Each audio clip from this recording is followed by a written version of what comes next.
Okay, hello YouTube. Today we're going to be doing a deeper dive into the bishop g5 lines of the Najdorf Sicilian, and more importantly, we're going to be taking a look at some alternatives for black that we can try if you don't want to play the old main line, and of course if you also still aren't brave enough to play the poison pawn variation. I will probably be doing an independent video on the poison pawn variation at some point, but right now that won't be the focus of this video.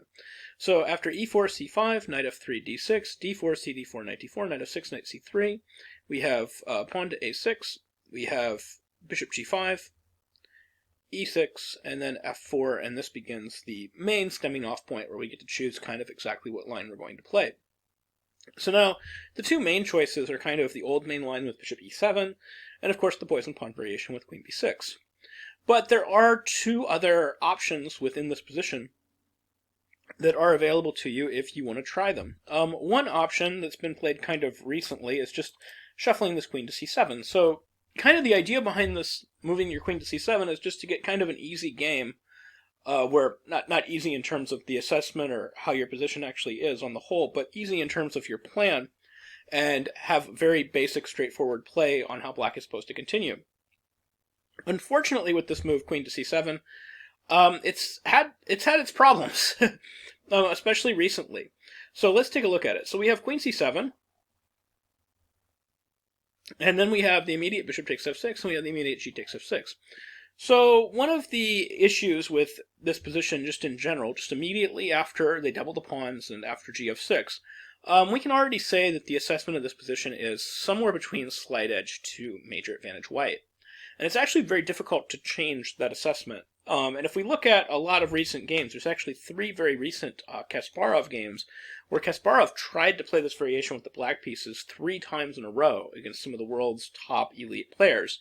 And he unfortunately lost 3 times in a row. He lost to Van Forest, he lost to Duda, and he lost to Anand in consecutive games. And it was very ugly. But just to give you an idea of a couple of these games, they all continued to queen f3. There was a recent Carlsen game where his opponent played queen d2, h5, and Carlsen's opponent didn't play very well with the white pieces, and Carlsen did in fact get an easy game, and he equalized very easily. So this is kind of what people are going for. They get kind of easy play, they get easy piece placement, and they equalize fairly easily. But against good preparation, this is pretty difficult.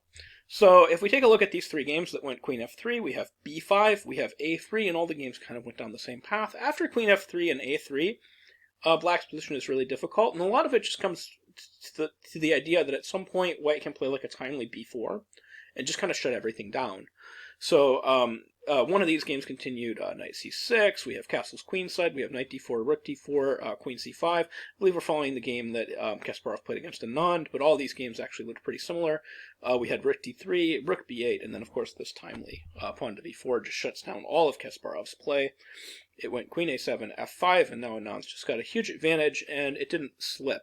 And you know, that's another one of these difficulties. It's like in the past, you could kind of play lines that offered chances for both sides and allowed you to kind of be a little bit more creative. You know, the assessment could drop a little bit on the engine, but you really, you could even go to like -1, and as long as the moves weren't obvious and there were tons of options for both sides, you could usually expect a pretty good game. But these days, with modern computer preparation, a lot of top players, if you are playing this type of thing on the top level, or if you're playing it in correspondence chess or something like that, this is very difficult to get away with an opening like this. I think for practical chances, for most tournaments, this is still going to be a good opening. But when you're playing against top-level preparation, you're going to get smashed. And, I mean, if Kasparov gets smashed 3 times in a row, I don't think the rest of us have much of a chance. And that's basically what happened here. You know, he tried to drum up some play, he tried to, you know, make some Garry Kasparov magic happen, but White's play and White's preparation was just too solid, and he eventually just had a losing position. And that happened to him, like I said, 3 times. He played this variation doggedly 3 times in a row and lost 3 times in a row. It's just too easy to look at all this stuff on the engine and make it all work. Now, that being said, that doesn't mean that our only alternative is to play for like some scrap-out draw in the old classical main line, which looks like that's all we have left, or to just play a poison pawn. There is one other alternative that I think is underplayed, and I think it's probably the direction that a lot of Najdorf players are going to have to go in the future. If queen c7 doesn't work on an assessment level, and I really don't think it does, I think we need to revert back to this old alternative on, of knight on b to d7. And this is a move that, interestingly enough, like if you go back to like the 1970s, 1980s, this move actually had a bad reputation, and it was probably for no reason. People were afraid to play it with the black pieces because it allowed white to play this kind of dangerous sacrificial attack that looked kind of scary. But if you look at it on the engines basically just, they run zeros on it, everything's fine. Like, black is okay. So I think that with modern preparation, like if you're going to prepare your openings very deeply, and you're going to prepare your Najdorf, and you don't want to play a poison pawn, I think knight on b to d7 makes a lot of sense. So the idea behind this is after queen f3, we're going to play queen c7, and then after, say, castle's queenside, we're going to play pawn to b5. So the idea is we're going to play our normal classical Najdorf setup, but we're going to omit the move bishop f8 to e7. And this tempo actually makes a huge difference. It makes all of our plans work. It makes everything happen one tempo faster, and it's really critical, and it's really important. So like if they make a normal developing move, like if they play bishop d3, we can just continue improving our position. And we're actually following another Anand game. This time Anand was actually playing the black pieces. So top players do actually play this with black. You know, they just don't play it very often, and they should probably play it more. But this game continued bishop b7, rook he1. We had queen b6, knight b3.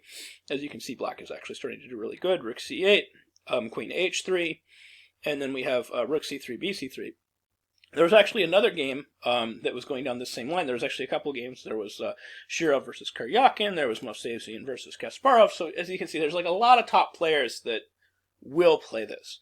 So Kasparov, Movsesian, Kasparov, Karyakin, Anand, they've all tried this with the black pieces. So we know that it's reasonable. But it's still not nearly as popular as even the old classical main line or the poison pawn. But here, Anand is doing really good here. The exchange stack is probably sound, and he just continues to improve his position. And he ends up playing a great game, and he ends up getting the full point. So he just continues improving his position, and eventually white ended up resigning. He did really good. So this was actually Shirov versus Anand that was played back in 2008. And there's a lot of twists and turns. There's a lot of other things that could have happened here. But this is basically the main idea. Like, if they just play like a passive kind of move like bishop d3, this is basically the main idea of what we're trying to accomplish. So what's the reason that more people don't do this? What's basically the reason that this move, like I said, I think it kind of has a bad reputation for maybe no reason. So if we go back in the way back machine, so instead of bishop d3, one possibility here that people are afraid of is bishop takes b5. Now this sacrifice is totally sound. Like, it's a completely legitimate sacrifice. It's essentially a sacrifice of a piece for what amounts to 3 pawns in the end. But black's position is okay too. So this is something you need to recognize when you're playing this position. This is kind of exactly what we want out of a Najdorf Sicilian, is we get an interesting position with imbalances for both sides. And this should be very playable.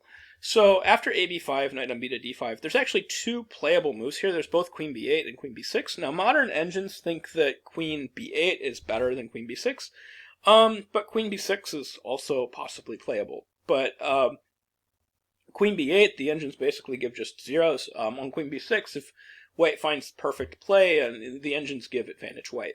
So queen b8, and then we have e5, we have rook a5, ef6, gf6, and then this is white's big idea, is white actually intends to sacrifice this bishop on h6, and after takes, he intends to take on d6, and then king e7, and essentially what white has done is white has sacrificed a piece, but he's gotten 3 pawns for it, and those pawns can become very dangerous down the road, and they could be very dangerous passed pawns. There's actually 3 passed pawns. They could be dangerous passed pawns on the queen side. So there was this game, there was Lutz versus Gelfand, that actually just ended in a draw. The game continued king b1, rook d8, rook he1, knight b6, and then some wild complications here. But apparently all this just leads to nothing.